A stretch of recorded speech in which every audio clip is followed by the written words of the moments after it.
Hi everyone, welcome to my channel. Current affairs के साथ मैं फिर से वापस आ गया हूं आपके लिए। ये रैपिड करंट अफेयर्स है सेशन, क्लैट 365 प्रोग्राम है हमारा। और इस रैपिड करंट अफेयर सेशन में बहुत सारे टॉपिक्स हैं जिनको हम फटाफट डील करेंगे। क्वेश्चन आने की जहां से भी पॉसिबिलिटी रहती है वो सारे एरियाज को हम कवर करेंगे अपने इस पर्टिकुलर वीडियो में। तो चैनल को सब्सक्राइब कर लीजिए, क्योंकि जो भी कंटेंट आपको मिलने वाला है वो आपके एग्जामिनेशन के पॉइंट ऑफ व्यू से सीधा सीधा रेलेवेंट है। सीधे हम क्वेश्चन वाले एरियाज को डिस्कस करते हैं। वीडियो को शुरू करने के पहले मैं आपको अपने इस प्रोग्राम के बारे में बता दूं। ये क्लैट 365 का 600 प्लस आवर्स का करंट अफेयर्स का प्रोग्राम है, जिसमें 10 से 15 मिनट के हर टॉपिक पे आपको एक्सप्लेनेटरी वीडियोस मिल जाएंगे। उसी वीडियो में आपको 5 प्रैक्टिस क्वेश्चंस जो एक्सपेक्टेड क्वेश्चंस होते हैं वो भी मिलेंगे। आप उस वीडियो को जितनी बार चाहें देख सकते हैं। वो वीडियो का जो सोर्स है वो बेसिकली सारे standard newspaper sources, the Hindu और इंडियन एक्सप्रेस तो है ही, साथ में press information bureau, new India समाचार और बाकी सारे गवर्नमेंट वेबसाइट्स का जो डेटा रहता है वो भी आपको इंक्लूडेड मिलेगा। और आपको साथ में वीकली रीडिंग और प्रैक्टिस मटेरियल भी मिलता है। तो आज के टॉपिक में देख लेते हैं आज के इस वीडियो में हम कौन कौन से टॉपिक्स डिस्कस करने वाले हैं। तो सबसे पहले हम चीफ ऑफ डिफेंस स्टाफ के ऊपर डिस्कशन करेंगे। फिर उनके कुछ फंक्शंस हैं इंपॉर्टेंट कि क्या क्या चीफ ऑफ डिफेंस स्टाफ के ऊपर जो रोल्स हैं वो हमें याद करना है। श्रेष्ठ स्कीम है गवर्नमेंट ऑफ इंडिया की, one nation one ration card का रिसेंट अपडेट आया था। लीड आईटी इनिशिएटिव है। Indo Pacific economic framework, 24th India ASEAN summit, उसमें एशियान के ऊपर डिस्कशन भी है। I2U2 इनिशिएटिव, इंडिया और यूएई का CEPA agreement, monetary policy community. इन सारे टॉपिक्स को हम डिस्कस करेंगे। तो ओवरऑल ये 11 टॉपिक्स हैं और आपको 11 टॉपिक्स का मतलब ये है 11 इंटू 2, हर जगह से हम 2 क्वेश्चंस निकालने की कोशिश करेंगे। तो ये 22 क्वेश्चंस की बेसिकली एक तरीके से प्रैक्टिस है आपके सामने। आगे बढ़ते हैं।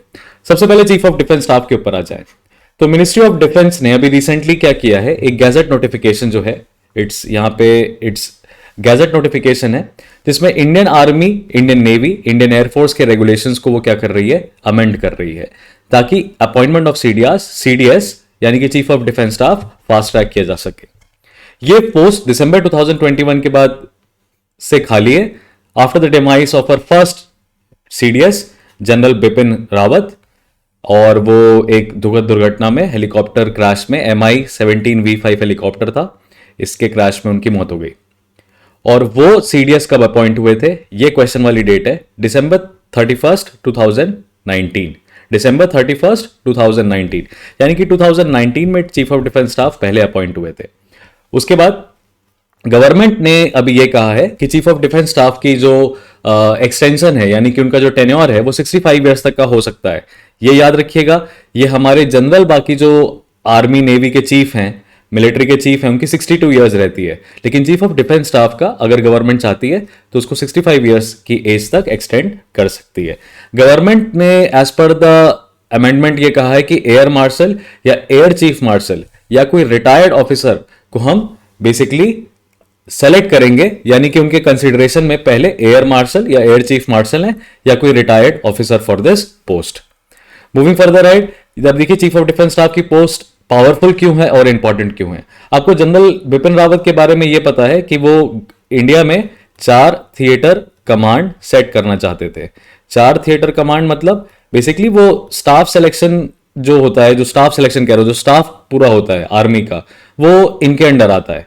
तो वो ज्वाइंट कोऑर्डिनेशन जो होता है किसके बीच में होना चाहिए, किसी भी ऑपरेशन को करने के लिए, कहीं पे भी कोई भी ऑपरेशन सक्सेसफुल होता है तो उसमें ज्वाइंट कोऑपरेशन चाहिए हमें, आर्मी का, नेवी का, एयरफोर्स का। क्योंकि बहुत जगह पे हमें एयर सपोर्ट चाहिए रहता है, बहुत जगह पे एयरफोर्स को आर्मी का आर्टिलरी सपोर्ट चाहिए रहता है। आर्मी के पास टैंक्स रहते हैं और एयरफोर्स के पास एयर पावर रहता है। तो ये इन दोनों का काफी ज्यादा समायोजन होना जरूरी है। और अगर हम सदर्न कोस्ट में बात करें तो वहां पे भी हमें नेवी के साथ कोऑर्डिनेशन एयरफोर्स का होना चाहिए, नेवी के साथ कोऑर्डिनेशन आर्मी का होना चाहिए। तो ये सब का role basically chief of defence staff अपनी पोस्ट से फुलफिल कर रहे थे। चीफ ऑफ डिफेंस स्टाफ कैसी है पोस्ट है, देखिए ये परमानेंट चेयरमैन है, ये क्वेश्चन एरिया है। परमानेंट चेयरमैन है, मिलिट्री हेड है, किसके, चीफ ऑफ स्टाफ कमिटी के, चीफ ऑफ स्टाफ कमिटी के ये मिलिट्री हेड है, परमानेंट चेयरमैन है ना। और ये चीफ ऑफ स्टाफ कमेटी किसकी है, आर्म्ड फोर्सेस की। आर्म्ड फोर्सेस में तीनों फोर्सेस आ जाती हैं। सीडीएस एक तरीके से चीफ मिलिट्री एडवाइजर की तरह भी रोल प्ले करते हैं डिफेंस मिनिस्टर का। क्या, chief military adviser. CDS department of military affairs under defence ministry, उसके भी हेड होते हैं। और सीडीएस जो होता है वो हाईएस्ट रैंकिंग यूनिफॉर्म्ड ऑफिसर होता है on active duty in Indian military. Are we clear? कोई ऐसा बार नहीं है कि आर्मी से ही आएंगे, नेवी से आएंगे, एयरफोर्स से आएंगे, मिलिट्री का पार्ट होना चाहिए, हाईएस्ट रैंकिंग यूनिफॉर्म्ड ऑफिसर होना चाहिए। अभी इनके डिमाइस के बाद जनरल मुकुंद नारावने जी को कंसीडर किया जा रहा था कि वो काफी सीनियर है, लेकिन अब ये फैसला क्योंकि डिफेंस मिनिस्ट्री के ऊपर है, तो देखते हैं अगला चीफ ऑफ डिफेंस स्टाफ कौन अपॉइंट होता है। आगे बढ़ते हैं। श्रेष्ठ स्कीम, ये श्रेष्ठ स्कीम बेसिकली एजुकेशन एम्पावरमेंट के लिए है, मतलब एजुकेशन के लिए है, लेकिन इसके साथ ही साथ शेड्यूल कास्ट का एम्पावरमेंट भी छुपा हुआ है। इसीलिए कंसर्न मिनिस्ट्री जो है वो ministry of social justice and empowerment है। Ministry of social justice and empowerment ने श्रेष्ठ स्कीम निकाली है। इसका देखिए फुल फॉर्म क्या है, एक तरीके से इनका टारगेट भी आपको समझ में आएगा। ये स्कीम है रेसिडेंशियल एजुकेशन के लिए। It's a scheme for residential education for students in high school in targeted areas. Now targeted areas can be either for the protection of scheduled caste और for the protection of scheduled tribe. Now, in this, the intention is to provide quality education and opportunity to scheduled caste, and the admissions would be easier. So there would be a competitive examination that would be conducted. If a scheduled caste person or a child belonging to scheduled caste is in class 8th or is in class 10th and has a family income less than or equal to 2.5 lakhs per annum, that particular person, वो student eligible है Shreshta scheme के लिए, ये याद रखिएगा। और admission किस में मिलेगा? क्लास 9th और क्लास 11th के सीबीएसई एफिलिएटेड स्कूल्स में इजी एडमिशन मिलेगा। और ministry of social justice empowerment ये स्कीम को लॉन्च किया। आगे बढ़े। ये one nation one ration card अभी रिसेंट न्यूज में क्यों आया? देखिए आसाम एक फाइनली वो 36th स्टेट बन गया है, वो 36 स्टेट बन गया है जिसमें one nation one ration card scheme implement की गई है। और आप समझ सकते हैं कि 28 + 8 = 36, यानी कि हमारे सारे स्टेट्स ने one nation one ration card adopt कर लिया है और हमारी सारी यूटीज ने भी अडॉप्ट कर लिया है इस चीज को। Are we clear with this? तो मिनिस्ट्री ऑफ फाइनेंस ने ये स्कीम अनाउंस की थी। किसने अनाउंस की थी? मिनिस्ट्री ऑफ फाइनेंस ने स्कीम अनाउंस की थी। For what purpose? To expand the scope of National Food Security Act 2013, NFSA 2013। ये नेशनल फूड सिक्योरिटी एक्ट वही एक्ट है जिसके तहत हम क्या सुनते हैं? Public distribution system, public sorry distribution system. ये पब्लिक डिस्ट्रीब्यूशन सिस्टम क्या होता है डियर? पब्लिक डिस्ट्रीब्यूशन सिस्टम ये टेक्निकल वर्ड है जिसका मतलब आप सिंपली समझिए राशन कार्ड, है ना? Ration card. तो राशन कार्ड जब दिया जाता है उसको पब्लिक डिस्ट्रीब्यूशन सिस्टम मिलता है और ये नेशनल फूड सिक्योरिटी एक्ट 2013 के अंदर होता है, जिसमें बेनिफिशियरीज को access to food anywhere in India promote किया जाएगा, है ना? बेनिफिशियरीज को एनीवेयर इन इंडिया। अभी होता क्या है, माइग्रेंट वर्कर्स हैं, दूसरी जगह काम कर रहे हैं जाके, तो उनको तो राशन की जरूरत है क्योंकि वो राशन कार्ड होल्डर के लिए तो राशन कार्ड के लिए तो एलिजिबल होते हैं, लेकिन वो वहां पे ले नहीं पाते हैं। तो उनके राशन कार्ड को किसके साथ इंटीग्रेट किया जा रहा है? आधार कार्ड के साथ इंटीग्रेट किया जा रहा है one nation one ration card में, ताकि आइडेंटिफिकेशन हो सके और वो व्यक्ति बेसिकली क्या कर सके, किसी भी पॉइंट ऑफ सेल की शॉप से, फेयर प्राइस शॉप से राशन को ले सके। ये स्टेट गवर्नमेंट की ड्यूटी होती है। राशन कार्ड कौन इशू करता है? कौन सी गवर्नमेंट इशू करती है? क्वेश्चन एरिया है। राशन कार्ड को किससे लिंक किया जा रहा है? ये क्वेश्चन एरिया है। कौन सी एक्ट को इंप्लीमेंट करता है राशन कार्ड, या one nation one ration card किस एक्ट के अंदर आया, वो क्वेश्चन एरिया है। कौन सी मिनिस्ट्री ने अनाउंस किया, वो क्वेश्चन एरिया है। कौन सा रिसेंट स्टेट है जिसने ज्वाइन किया, वो क्वेश्चन एरिया है आपके लिए, ठीक है? राशन कार्ड देने वाली गवर्नमेंट कौन सी है? स्टेट गवर्नमेंट है। Ration card national food security act के अंदर आ जाए तो राशन कार्ड में बेसिकली सुविधाएं क्या होती हैं? देखिए राशन कार्ड में बेसिकली एंटाइटलमेंट क्या है आपका नेशनल फूड सिक्योरिटी एक्ट के अंदर? 5 किलोग्राम का फूड ग्रेन पर मेंबर पर मंथ। 5 किलोग्राम का फूड ग्रेन पर फैमिली नहीं है, पर मेंबर है, यानी अगर आपके फैमिली में 5 पर्सन हैं, if there are 5 person in your family, तो आपको 5 × 5 यानी कि 25 किलोग्राम का जो ग्रेन है वो आपको क्या मिलेगा? एंटाइटल होगा नेशनल फूड सिक्योरिटी एक्ट के अंदर। फ्री में मिलेगा नहीं, उसको बहुत सस्ता रेट है। देखिए कोर्स ग्रेन जो है यानी मेज वेज और ये सब 1 रुपए पर किलो, गेहूं 2 रुपए पर किलो और चावल 3 रुपए पर किलो। ये आपको क्या मिलेगा? Nationwide portability access ensure करा रहा है। नेशन वाइड पोर्टेबिलिटी मतलब कहीं पे भी जाओ राशन कार्ड की सुविधा पाओ। राशन कार्ड तो implementation of IT driven system EPOS जो इंस्टॉल किया जा रहा है। आपको ये भी क्वेश्चन एरिया है कि recently EPOS electronic point of sale devices fair price shops में लगाए जा रहे हैं। QR कोड आपको बेसिकली स्कैन कराना है और आपको क्या मिलेगा, राशन कार्ड मिल सकता है। ये वही है, आईटी ड्रिवन सिस्टम इंस्टॉलेशन है। तो ईपीओएस किस स्कीम को इंप्लीमेंट करने के लिए किए गए, तो one nation one ration card, याद रहेगा आपको। तो ये सारे क्वेश्चन एरियाज हमने डिस्कस कर लिए, आगे बढ़ते हैं। अब देखिए लीड आईटी इनिशिएटिव है।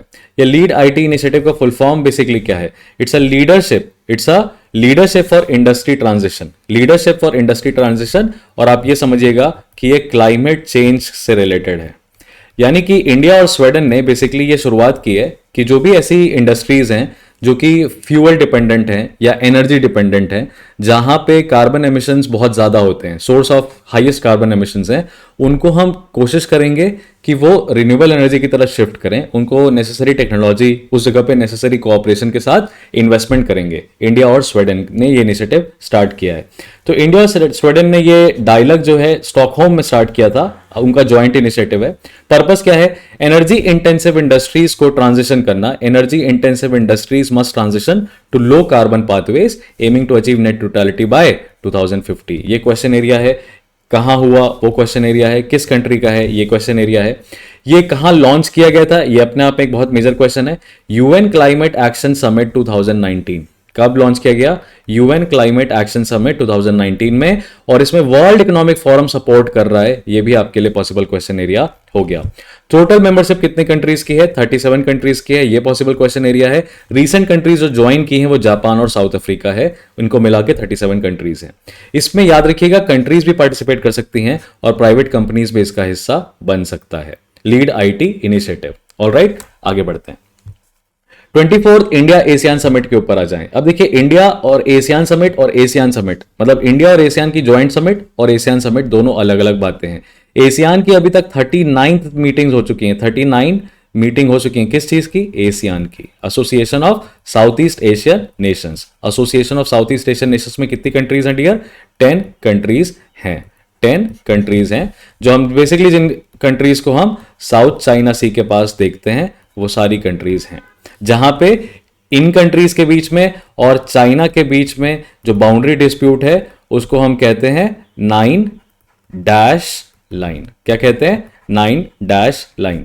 ये 9 डैश लाइन बेसिकली डिवीजन है, मैरीटाइम डिवीजन है 9 कंट्रीज एंड चाइना के बीच में। तो इंडिया ने 24th India ASEAN summit host की है न्यू दिल्ली में। ये एक पॉसिबल क्वेश्चन एरिया है कि 24th इंडिया एशियन समिट कहां पे होस्ट हुई थी।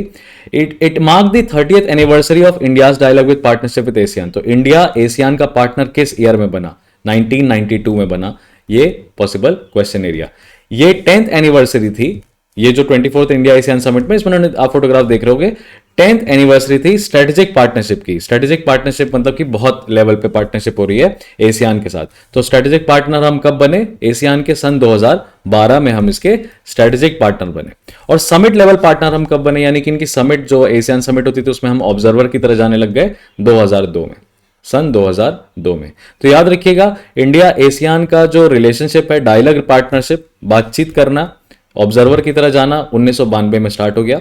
सन 2002 में समिट लेवल, यानी इनकी जब जब समिट होगी तो हम भी मीटिंग में जाएंगे, ये इंपॉर्टेंट हो गया। फिर 2012 में हमारा एलिवेशन हो गया। तो आप ऐसे याद रखिएगा 1992 में डायलॉग स्टार्ट हुआ, सन 2002 में बेसिकली समिट लेवल मीटिंग हो गई और 2012 में स्ट्रेटेजिक पार्टनरशिप हो गई। किसके बीच में, इंडिया एशियान के बीच में। ये दिल्ली डायलॉग भी इसको बोला जाता है, दिल्ली डायलॉग ऑफ एशियान। ये ट्रैक 1.5 डायलॉग है। ये क्या होता है, ये इंडिया का ट्रैक 1.5 डायलॉग है। देखिए ट्रैक 1 का डायलॉग मतलब first level of meeting, first level of meeting मतलब ऑफिशियल मीटिंग। ट्रैक 2 का मतलब हो सकता है कि बाकी ऑफिशियल्स के अलावा जो कोई दूसरे होते हैं, तो बिजनेस ग्रुप्स हो सकते हैं, नॉन प्रॉफिट ऑर्गेनाइजेशंस हो सकते हैं, एनजीओज हो सकते हैं, या जो भी स्टेक होल्डर्स हैं, उनकी मीटिंग को हम ट्रैक 2 डायलॉग बोलेंगे। ट्रैक 1 मतलब ऑफिशियल। अब ट्रैक 1.5 का मतलब क्या है, जहां पे दोनों मिलते हैं, यानी कि ऑफिशियल और नॉन ऑफिशियल मीटिंग्स जब होती हैं, जब दोनों लोग एक जगह पे बैठ के डिस्कशन करते हैं, तो उसको हम कहते हैं ट्रैक 1.5 डायलॉग। इसका मतलब यह है कि ये कोलैबोरेशन और कोहेशन बढ़ाने के लिए है, ताकि कंसेंसस क्रिएट हो सके, अंडरस्टैंडिंग क्रिएट हो सके। यानी कि 24th इंडिया एशियन मीटिंग में किसी भी तरह का डिक्लेरेशन, रेजोल्यूशन नहीं लिया जाता है, डिस्कशन फोरम है, डायलॉग पार्टनरशिप है एक तरीके की, है ना। Official non official actors cooperate. Trade और कल्चरल रिलेशंस जो है ये सेंटर पॉइंट है इंडिया और एशियान के, ट्रेड और कल्चरल रिलेशंस हमारे। अब इसमें बस दो कंट्रीज बेसिकली ऐसी हैं, लाओस और कंबोडिया। ये दो कंट्रीज आप अक्सर पाओगे। एशियान की सारी कंट्रीज जो हैं, सिंगापुर हो गया, थाईलैंड हो गया, वियतनाम हो गया, फिलीपींस हो गया, मलेशिया हो गया, इंडोनेशिया हो गया, सिंगापुर हो गया, ये सारी कंट्रीज आपको एक तरफ दिखाई देंगी। लेकिन लाओस कंबोडिया जो है वो आपको एक अलग ही एंगल लेते हुए दिखाई देंगे। इसमें आपको वियतनाम भी कभी कभी दिखाई देगा कि ये चाइना लीडिंग कंट्रीज है, ये अमेरिका हॉस्टाइल है, चाइना लीनिंग कंट्रीज है, चाइना की तरफ इंक्लाइन करते हैं। इसके बाद एशियान के ऊपर अगर हमें डिस्कशन करना रहे तो देखिए एशियान को कब फॉर्म किया गया। 1967 में बैंकॉक डिक्लेरेशन से एशियान को फॉर्म किया गया। और यहां पे जरा आप कंट्रीज को ध्यान से देखिए शुरुआत होती है म्यांमार में। म्यांमार के ऊपर कौन सी कंट्री है यहां पे? म्यांमार के ऊपर कौन सी कंट्री है यहां पे? इंडिया। और इधर कौन सा है? बांग्लादेश। तो म्यांमार भी है, थाईलैंड भी है, म्यांमार भी है, थाईलैंड भी है।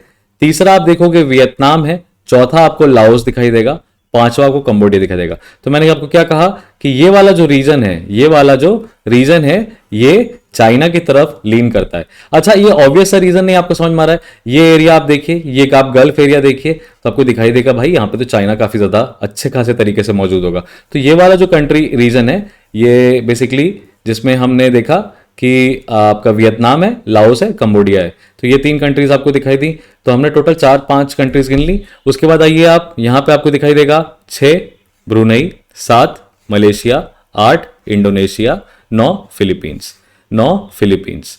तो कुछ लगता गिनती में गड़बड़ी हो गई है। इसको वापस से काउंट करते हैं। आप हमारे साथ साथ चल रहे हैं तो हम उसको 10 कंट्रीज हैं, बेसिकली हमें 10 कंट्रीज लिखनी है। तो Myanmar, Vietnam, Laos, Thailand, Cambodia, Malaysia, Singapore, Indonesia, Brunei और फिलीपींस। ये हो गई 10 कंट्रीज हमारी।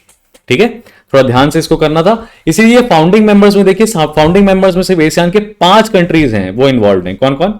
इंडोनेशिया, आपको इंडोनेशिया नीचे दिखाई देगा।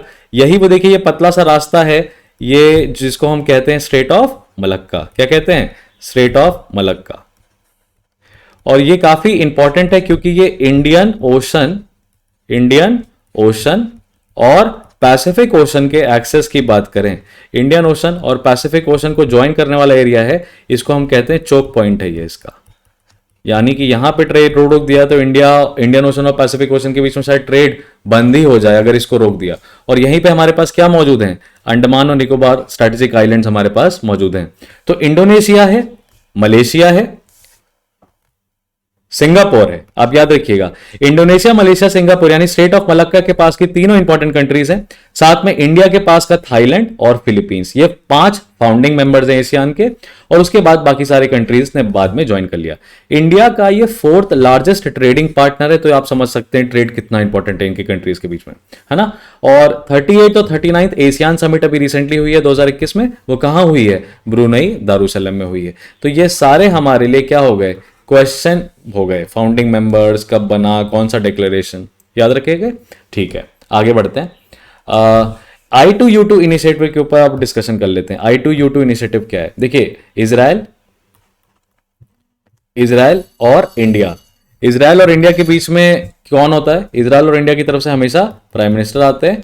UAE और USA की तरफ से कौन आएगा? हमेशा प्रेसिडेंट आएगा। तो यही लिखा हुआ है। जुलाई 2022 में इन्होंने एक इनिशिएटिव स्टार्ट किया। ये इकोनॉमिक इनिशिएटिव की तरह ही है।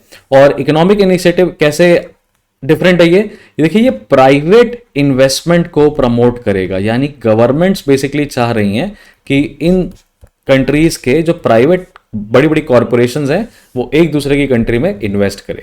तो इसको दूसरा जो ऑफिशियल नाम है इसका वो है इंटरनेशनल फोरम है इकोनॉमिक कोऑपरेशन का। इंटरनेशनल फोरम है इकोनॉमिक कोऑपरेशन का। अब इसमें आपने इजराइल को जोड़ रखा है, आपने यूएई को जोड़ रखा है। यानी आप गल्फ कंट्रीज को एक तरीके से अल्योर करना चाहते हो इन्वेस्ट करने के लिए, गल्फ कंट्रीज को इन्वेस्ट करने के लिए कर रहे हो। इंडिया को जोड़ रखा है आपने तो आपने साउथ एशिया को भी एक तरीके से, साउथ एशिया की सबसे बड़ी इकोनॉमी को जोड़ रखा है। इसके बाद आप किसको जोड़ोगे? अगर आपको जोड़ना है, आप इंडोनेशिया को जोड़ोगे। जैसे ही आपने इंडोनेशिया को जोड़ा तो आप कहां आ गए? साउथ ईस्ट एशिया को आपने कवर कर लिया। इसमें और किसको आप जोड़ सकते हो? इसमें आप ब्राजील को जोड़ सकते हो। आप ब्राजील को जोड़े तो आपने साउथ अमेरिका की मेजर इकोनॉमी को कवर कर लिया। और अगर आपने साउथ अफ्रीका जोड़ दिया तो फिर आपने अफ्रीका की इकोनॉमी जोड़ दिया। तो एक तरीके का ये इकोनॉमिक कॉपरेशन है, डेफिनेटली इन्हीं 4 कंट्रीज के बीच में सीमित नहीं रहने वाला है। ये I2U2 प्लस बहुत जल्दी हमको सुनने को मिलेगा, जहां पे और कंट्रीज इस इकोनॉमिक इनिशिएटिव को ज्वाइन करेंगी। पर्पस क्या है? पर्पस है मैरीटाइम सिक्योरिटी, वही marine security, infrastructure, transportation challenges, जो कि इंडिया में भी है और अक्रॉस ऑल दीज कंट्रीज देखे जाते हैं। इन्हीं कंट्रीज को हम वेस्ट एशियन क्वाड के नाम से भी जानते हैं। ये वेस्ट एशियन क्वाड के नाम से जाना जा रहा है, वेस्ट एशियन क्वाड के नाम से जाना जा रहा है। India will get the advantage. India को क्या एडवांटेज है? देखिए, इजराइल जूइश कंट्री है, यूएई इस्लामिक कंट्री है। इन दोनों के साथ इंडिया अपने टाइज को क्या कर सकता है? बैलेंस कर सकता है I2U2 इनिशिएटिव के अंडर। याद रखिएगा, जो ये अपना यूएई है, ये गल्फ कंट्रीज में सेकंड लार्जेस्ट इकोनॉमी वाली कंट्री है आफ्टर सऊदी अरेबिया। इंडिया और की बात करें तो अभी हम वही बात कर रहे थे कि इंडिया ने comprehensive economic partnership agreement sign किया है यूएई के साथ। सेपा का फुल फॉर्म क्या है? Comprehensive economic partnership agreement. तो इंडिया ने, इसको हम फ्री ट्रेड एग्रीमेंट भी कह सकते हैं, यूएई के साथ साइन कर लिया है। यूएई ने फ्री ट्रेड एग्रीमेंट इजराइल के साथ साइन कर लिया है। ये एक तरीके का ट्राइपार्टाइट एग्रीमेंट इनके बीच में देखने को मिल रहा है। This presents a unique opportunity for the 3 countries to deepen their economic cooperation. Basically Abraham accords, हम देख सकते हैं कि जो अब्राहम अकॉर्ड्स करवाया था यूएसए डोनाल्ड ट्रंप के दौरान, USA, UAE, Israel along with Bahrain, तब से देखा जा रहा है कि रिलेशंस काफी ज्यादा नॉर्मल हो रहे हैं वेस्ट और गल्फ कंट्रीज के बीच में। और ये अब्राहम अकॉर्ड कब साइन किए गए थे? अगस्त 13, 2020 में साइन किए गए थे। सेपा क्या अलाउ करता है? देखिए, सेपा हम पेट्रोल पे नहीं करते। सेपा आपको लिमिटेड चीजों पे अलाउ होता है। For example, James and jewellery, ये सबसे ज्यादा इंडिया और यूएई के बीच में है। Textiles, leather, footwear, sports cost यानी कंज्यूमर प्रोडक्ट्स आपको देखने को मिल रहे हैं। Plastics, furniture, agriculture, wood products, pharmaceuticals, दवाइयां, इंजीनियरिंग, ऑटोमोबाइल और मेडिकल डिवाइसेस, इनके बीच में इन चीजों के शेयरिंग के लिए सेपा एग्रीमेंट होता है।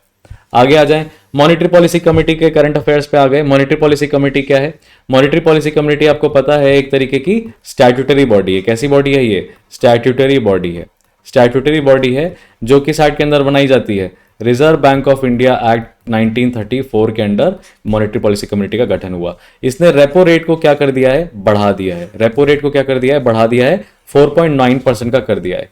और मॉनेटरी पॉलिसी कमेटी ने यह भी कहा कि महंगाई का, इन्फ्लेशन का जो हमारा अपर लिमिट है 6%, महंगाई उसके बियॉन्ड ही रहेगी। तो इन्फ्लेशन की हमारी लोअर लिमिट कितनी है? 2%, मैक्सिमम लिमिट है 6%, एवरेज बना के चलने की कोशिश करते हैं 4%। अभी करंटली इन्फ्लेशन 8% प्लस के आसपास चल रहा है कंज्यूमर प्राइस इंडेक्स लेवल पे। तो ये भी मॉनेटरी पॉलिसी कमेटी क्लियर कर दे कि इन्फ्लेशन अभी थोड़ा इतनी आसानी से ठंडा नहीं होगा। रेपो रेट क्या है? रेपो रेट वो रेट होता है, is the rate at which RBI क्या करती है? कॉमर्शियल बैंक्स को पैसा लोन देती है। यानी आरबीआई जब कॉमर्शियल बैंक्स को लोन देती है, जो इंटरेस्ट रेट लगाती है उन पे, उसको क्या कहते हैं? Repo rate. तो वो रेपो रेट बढ़ा देने से क्या होगा? रेपो रेट बढ़ा देने का मतलब ये है कि अब जो कॉमर्शियल बैंक्स हैं वो अपना जो डिपॉजिटर को या लोन टेकर को जो इंटरेस्ट रेट देती है वो बढ़ा देंगी, क्योंकि उनको ज्यादा पैसा आरबीआई को पे बैक करना है, तो वो ऑब्वियसली उसी से लेंगी ना जो लोन लेने आ रहा है, तो उसका इंटरेस्ट रेट बढ़ा देंगी। जब उसका इंटरेस्ट रेट बढ़ जाएगा तो बिजनेस एपेटाइट लोगों को कम हो जाएगा, लोगों को कम लोन मिलेगा बैंक से, तो लोग क्या करेंगे? इन्वेस्टमेंट नहीं करेंगे। अच्छा, इन्वेस्टमेंट नहीं कर रहे हैं तो उससे क्या हमारा कर्टेल हो रहा है? इन्वेस्टमेंट करने से हमारा डिमांड नहीं कर्टेल होगा एक तरीके से, कि हमारी सप्लाई कर्टेल होगी। अब देखिए, इन्वेस्टमेंट अगर कम कर रहे हो तो आपने थोड़ा सा क्या किया? सप्लाई को भी थोड़ा सा रोका और लार्जली आपने किस साइड पुश किया? अपने डिमांड को कम करने की कोशिश करी। भाई जब गुड्स बनेंगे ही नहीं तो लोगों के अंदर डिमांड भी नहीं होगी। तो ये लोन टेकिंग को क्या कर देता है? रेपो रेट का बढ़ना मतलब लोन टेकिंग क्या हो जाएगी? कॉस्टलियर हो जाएगी, महंगा हो जाएगा, और फिर बैंक्स लोन आसानी से नहीं दे पाएंगे।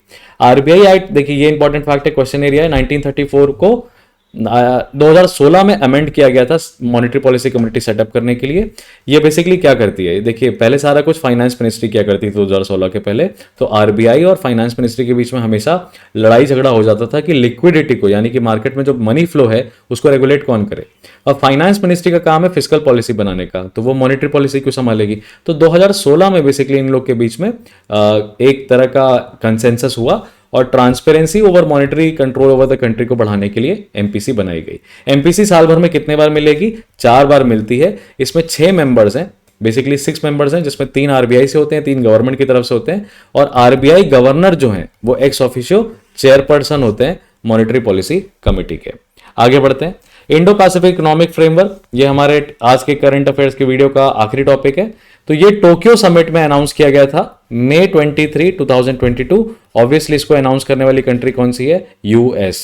ठीक है, ये इंडो पैसिफिक का इकोनॉमिक फ्रेमवर्क है। इसमें कितनी कंट्रीज इन्वॉल्व है, इसमें 12 कंट्रीज इन्वॉल्व हैं, 12 कंट्रीज इन्वॉल्व हैं। इनका 4 पिलर है कॉपरेशन का। एशियान के साथ हमारा ट्रेड है, एशियन कंट्रीज इन्वॉल्व हैं तो हम मान लेते हैं ट्रेड है। दूसरा है supply chains. Supply chains basically किसको काउंटर करने के लिए है, देखिए चाइना काउंटर करने के लिए है, चाइना को काउंटर करने के लिए, क्योंकि चाइना अपनी सप्लाई रोक दी है, अभी ऑल्टरनेटिव सप्लाई चाहते हैं, सप्लाई चेन्स। दूसरा क्लीन एनर्जी, भाई COP26 COP27 UNFCCC बहुत ज़्यादा चर्चा में है, तो क्लीन एनर्जी, डीकार्बनाइजेशन और उससे रिलेटेड इंफ्रास्ट्रक्चर। और फिर टैक्स और एंटी करप्शन। बेसिकली टैक्स और एंटी करप्शन आप देखेंगे तो ये फाइनेंशियल एक्शन टास्क फोर्स जैसा आपको दिखाई देगा कि उस कहीं डायरेक्शन में ये लोग बात कर रहे हैं। तो ये 4 इनके बीच में पिलर हैं कोऑपरेशन के। 12 कंट्रीज हैं, अगर इनको हम जोड़ें तो ये 40% ऑफ द ग्लोबल जीडीपी पे आ जाती हैं। अब इसमें हम कैसे याद रखें, देखिए सारी एशियन कंट्रीज को याद रखिएगा, लेकिन कंबोडिया, लाओस और म्यांमार, कंबोडिया, लाओस और म्यांमार आईपीएफ का पार्ट नहीं है। आप सिंपली ऐसा समझो कि अच्छा आजकल लगता है म्यांमार चाइना लीनिंग समझ में आ रहा है ना। वहां पे आपको क्या पता है, डेमोक्रेसी नहीं है, नो डेमोक्रेसी, नो डेमोक्रेसी, और डिस्पोंडेंट रूल हो गया है बेसिकली एक तरीके से, क्योंकि आर्मी रूल लगा हुआ है। तो army rule Myanmar, obviously cultural relation China के साथ, तो हो सकता है। अच्छा, अगर हम एशियान 10-7 करें, यानी कि अगर हम ये कहते हैं कि 10 कंट्रीज जो हैं, सॉरी 10-3, 10 कंट्रीज एशियान में है, 3 कंट्रीज लाओस, कंबोडिया और म्यांमार नहीं है, तो कितनी कंट्रीज हो गई, 7। फिर हम क्वाड की कंट्रीज को अगर इसमें जोड़ें तो हमारे पास टोटल कंट्री कितनी हो जाएगी, 11 कंट्रीज। हम कह रहे हैं आईपीएफ में कितनी टोटल कंट्रीज हैं, 12 कंट्रीज के बीच का पार्टनरशिप है। तो 12वीं कंट्री कौन सी है, साउथ कोरिया। तो हमने वैसे इसको यहां पे लिखा है quad plus it's not south Africa, it's south Korea, quad plus south Korea plus Asian countries, plus Asian countries. Asian जिसमें क्या माइनस क्या कर दोगे, वो 3 कंट्री माइनस कर दोगे चाइना लीनिंग वाली। तो आपके पास टोटल कंट्री कितनी हो गई, तो टोटल आपने जैसे यहाँ पे 1 एक और जोड़ दिया साउथ कोरिया को, तो आपके पास टोटल कंट्रीज हो गई डियर 12। ये आपने किसको जोड़ा, साउथ कोरिया को। समझ गए, ये चीजें आपको बेसिक सी हैं, याद रखिएगा। तो वापस हम अपने एक बार इंडेक्स पे आ जाएं कि आज हमने देखे टॉपिक्स को फटाफट कौन कौन से कवर किए हैं। तो हमने चीफ ऑफ डिफेंस साहब का मैटर देख लिया, 65 ईयर्स की एज है, कब पोस्ट उनकी हुई, क्या क्या इनके पास पावर होती है। फंक्शन देख लिया, स्टेट स्कीम के बारे में देख लिया, social justice empowerment, one nation one ration card में हमने देख लिया Assam, lead IT initiative India Sweden, Indo Pacific economic framework में 12 कंट्रीज, इंडिया एशियन समिट जो कि न्यू दिल्ली में हुई, अबाउट एशियन समिट जो कि ये 1967 बैंकॉक डिक्लेरेशन, आईटी इनिशिएटिव जिसको हम वेस्ट एशियन क्वाड के नाम से भी जानते हैं, इंडिया यूएई का कॉम्प्रिहेंसिव इकोनॉमिक पार्टनरशिप एग्रीमेंट, और मॉनेटरी पॉलिसी कमेटी जो कि 2016 में बनाई गई है। ये सारे फैक्ट्स हमने कवर कर लिए हैं। चैनल को सब्सक्राइब जरूर कर लें, वीडियो को लाइक कर लें। आप प्लीज अपने कमेंट सेक्शन में हमें रिव्यू जरूर देते रहें। अगर आपको अच्छा लगा तो आप एक थम्स अप भी भेज सकते हैं, वो हमारे लिए काफी होता है। मेहनत करने का मन करता है, कंटेंट और ज्यादा से ज्यादा अच्छा करने का मन करता है। तो ये 11 टॉपिक्स आई थिंक आपको जो क्लियर हो गए, इसमें कितने सारे क्वेश्चन एरियाज में हमने देख लिए, और ऐसे ही हम अपने नेक्स्ट वीडियो के साथ आएंगे। आप बेल आइकन को दबा देंगे तो आपको नोटिफिकेशन भी मिल जाएगा जैसे ही हमारी रैपिड करंट अफेयर्स की वीडियो आपके सामने आएगी।